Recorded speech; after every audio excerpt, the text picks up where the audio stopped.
Bonjour à tous. Donc on va aborder aujourd'hui, comme le numéro précédent, on va aborder deux sujets. Le premier sera sur les conséquences économiques, évidemment, de l'arrêt du championnat décrété par le président Macron.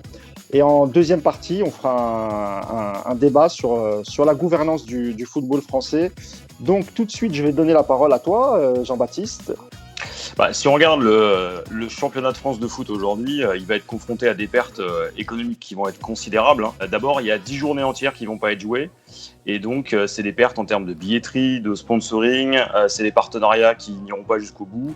Déjà, ce poste-là est important.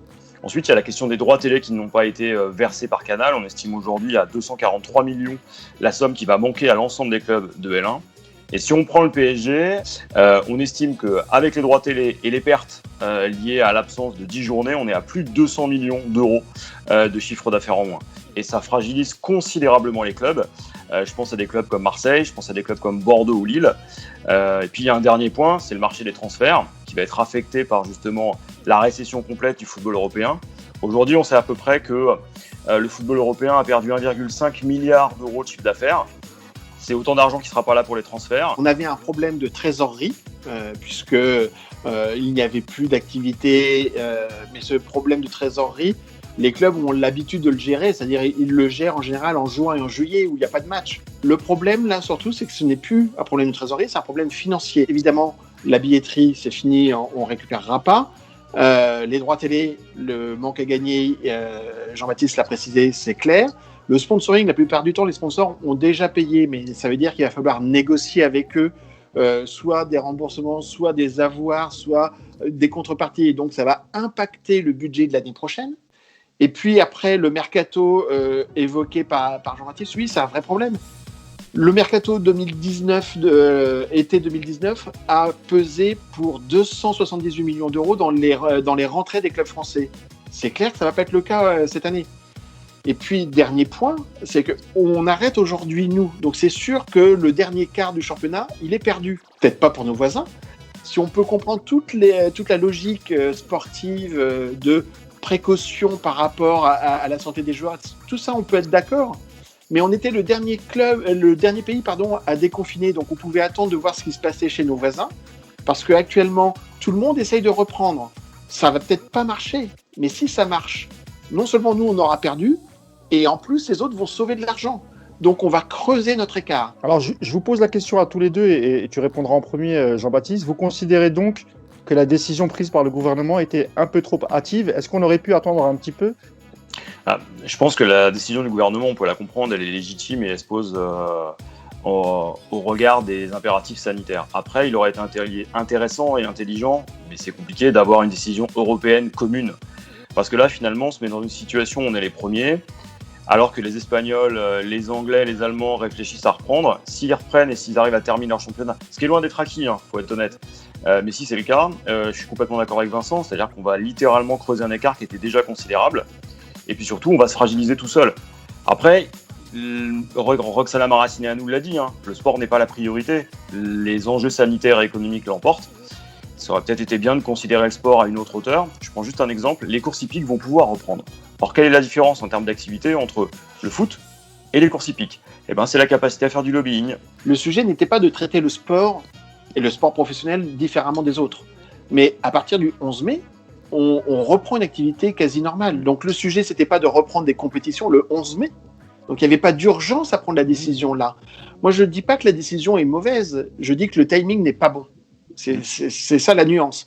C'est-à-dire que si d'ici fin mai, réellement, les Espagnols ont repris l'entraînement, les Allemands ont repris l'entraînement, les Italiens cherchent à le reprendre, les Anglais aussi, ça ne veut pas dire qu'ils vont réussir. Mais s'ils y arrivent, il n'y a aucune raison qu'on ne soit pas en capacité ou qu'on n'aurait pas été en capacité d'appliquer les mêmes solutions qu'eux.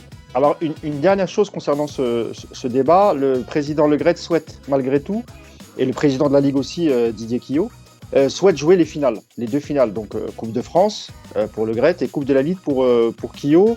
Ça semble un peu incohérent. On comprend la logique. Pour la fédération comme pour la Ligue, c'est de sauver leurs droits télé et leurs partenariats. Ok. Ça revient à faire un trophée des champions. C'est-à-dire que le trophée des champions, c'est par rapport à la saison précédente, mais c'est avec l'effectif de la saison à venir. Ça va être ça la réalité. Donc, je comprends la logique économique. Ne faisons pas le procès de la Ligue et de la Fédération. On comprend bien qu'on est face à une situation exceptionnelle. Donc, on trouve des réponses exceptionnelles. Évidemment qu'elles sont imparfaites et elle aura comme imperfection l'absence de logique sportive. C'est-à-dire que la logique finalement économique des deux institutions, Fédération et Ligue, elle se couple aussi à une logique sportive qui consiste à pouvoir désigner les clubs qui sont européens via les coupes.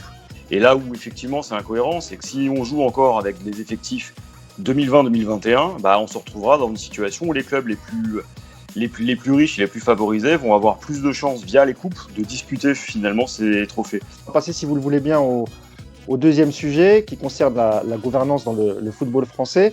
On a observé ces dernières semaines une cacophonie générale, surtout venant de certains présidents de clubs. Déjà, est-ce que ça donne une bonne image du football français? Je vous poserai d'abord la première question. Et la deuxième question, c'est quelle solution faut-il tout changer dans le système de gouvernance actuel? Alors, est-ce que ça donne une bonne image? Bien évidemment non. Les clubs se sont chamaillés et on comprend pourquoi ils se chamaillent parce que là, on parle de gros millions d'euros et qui peuvent représenter de gros trous dans les budgets des uns des autres. Ça peut aussi représenter la montée ou la relégation pour certains et on sait très bien à quel point une relégation peut être douloureuse. On comprend tout cela, mais pour autant, le football n'a cessé de projeter à l'extérieur une image de cours d'école autour d'un enjeu économique important. Je crains que ça laisse des traces au niveau économique, c'est-à-dire que, pour associer l'image d'une marque, d'une entreprise au football, il va falloir être très puissant, c'est-à-dire un club comme le PSG qui représente bien plus que la querelle du football en France, mais qui a la capacité de véhiculer la marque dans le monde entier, peut rester intéressante. Pour d'autres clubs, ça peut fragiliser leur capacité à attirer des sponsors. Deuxièmement, on voit bien que arrêter le championnat a créé un gros problème entre la Ligue et les diffuseurs actuels. Et donc, il ne faut pas insulter l'avenir. Les diffuseurs actuels ne seront pas l'année prochaine, mais ils le seront peut-être à l'avenir. Je crois que M. Bernès a évoqué le fait que Canal ne se comportait pas en partenaire. Canal n'est pas un partenaire. Canal est un client. Canal achète des droits à la Ligue. Moi, je peux que partager l'avis de Vincent, puis je vais même aller plus loin. Quand on a vu que Noël Le Graët a dû monter au créneau sous la pression de son ministère de tutelle et qu'il a mis la pression sur la Ligue, qui dépend de la fédération, on se rend compte que c'était tout sauf l'image qu'il fallait donner du football français, qui déjà pâtit d'une chose, c'est que l'image générale du footballeur est pas bonne. Si en plus les dirigeants de club font pas ce qu'il faut, ça va devenir compliqué. Et puis moi, je vois une dernière chose, c'est que quand on voit ce que fait Canal, par exemple, pour le top 14, Canal s'est montré beaucoup plus solidaire avec le top 14. Et ils le font aussi avec une logique très claire. Ils ne seront pas les diffuseurs principaux l'année prochaine, ce sera Mediapro. Et donc, ils ont clairement décidé de prioriser un autre sport par rapport au football. Ça explique aussi la stratégie de tension. Je crois que l'équipe de France a vécu le traumatisme de Naïsna. Elle s'est publiquement ridiculisée en étalant sur la scène publique son linge sale et ses dissensions. Il a fallu quand même 3 à 4 ans pour redorer l'image de l'équipe de France et du football professionnel. Et tout le sport en a pâti. Et tout le sport. Exactement. En fait, le football, la fédération française, la Ligue, les clubs doivent comprendre que le football, c'est pour le grand public, pour ma mère, pour ma femme, mes amis, etc. C'est l'image du sport professionnel. Si le football va bien, les autres sports peuvent aller bien. Si le football va mal, par effet de miroir, on pourrait croire que ça redore l'image des autres, mais ça donne pas la même puissance économique aux autres. C'est pas vrai. Les clubs professionnels, le football professionnel actuellement fait du mal à son sport et au sport en général. Le football français aurait dû penser en termes de filière. et en termes de secteur, pas en termes d'entreprises qui ne sont pas liées les unes aux autres. Là, à force de jouer sa carte de manière indépendante, on fait exactement l'inverse de ce qu'a fait le hand.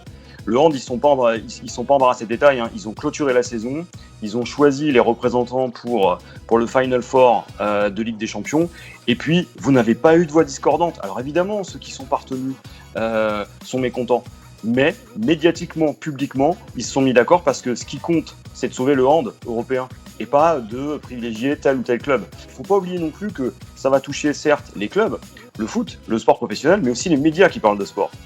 Et derrière, tout ce qu'on avait réussi à créer autour du sport, cette dynamique, elle risque d'être cassée par des comportements individuels qui sont ceux d'entreprises qui se veulent égoïstes. Le dernier sujet que je voulais aborder avec vous, évidemment, c'est la proposition qu'a fait le président Jean-Michel Aulas. Et donc, on apprend que Jean-Michel Aulas a envoyé un document à la Ligue pour proposer un système de play-off pour pouvoir terminer le championnat français. Si on joue à huis clos, ça ne sert à rien de faire déplacer les équipes. C'est-à-dire, ça ne sert à rien de faire un Metz-Brest à Metz. On peut très bien être dans un schéma où on emmène tout le monde quelque part. Les Anglais, c'est exactement ce à quoi ils pensent. C'est-à-dire que la fédération anglaise est prête à mettre à disposition son Clairefontaine, c'est-à-dire son centre d'entraînement national, emmener toutes les équipes dans ce centre-là et puis faire des matchs à Londres. Je ne dis pas que ça va marcher, mais c'est une option où, en faisant ça, on réduit les déplacements, donc on réduit le nombre de contacts potentiels avec l'extérieur, donc les risques de contamination. Alors, une fois qu'on a dit ça, quelle formule ? Terminer le championnat, c'est-à-dire les 10 journées qui restent, ça veut dire en un mois et demi, faire un match tous les 3 jours. C'est vrai que c'est important et que ça peut générer beaucoup de blessures. Le play-off, imaginez, c'est moins de matchs. C'est pas idiot. Et l'autre point, un play-off, on va jouer de façon plus intense. Donc, c'est remettre des matchs, certes à huis clos, mais avec un intérêt sportif qui aurait pu générer un intérêt médiatique. Mais c'était une option autre, exceptionnelle. Il ne faut pas le faire tous les ans, mais on est dans un cas exceptionnel. On peut penser ce qu'on veut de Jean-Michel Aulas, mais ça reste un entrepreneur talentueux et probablement l'un des meilleurs développeurs du football en France et une vraie référence à l'échelle européenne. Et son idée de play-off, finalement, c'était la solution d'un entrepreneur face à une situation exceptionnelle. Et donc, il a réagi finalement en regardant ce que faisaient les autres sports. Après, la décision qui a été rendue par Édouard Philippe, c'est-à-dire d'interdire purement et simplement d'abord les sports collectifs, puis les rencontres du sport professionnel, et d'y mettre fin, ça a fait que l'État a clairement statué et a imposé cette décision à l'ensemble de ses acteurs, donc ministère, fédération, ligue, et derrière ça rendait caduque d'emblée toute alternative. Et puis moi je vois surtout une dernière chose, c'est que il y a les élections en novembre qui se profilent pour la Ligue. On a vu la position de Roxana Maracineanu qui a dit clairement qu'il y avait trop d'instances, il y avait trop d'acteurs pour les prises de décision. Et ben ça va augurer d'un mois de novembre qui, du point de vue politique, si les élections ont lieu, qui va être très intéressant à suivre. Très bien, messieurs. Merci pour vos analyses pertinentes. Et puis, on se retrouve la semaine prochaine pour un troisième numéro du Parc et au-delà avec mes deux camarades.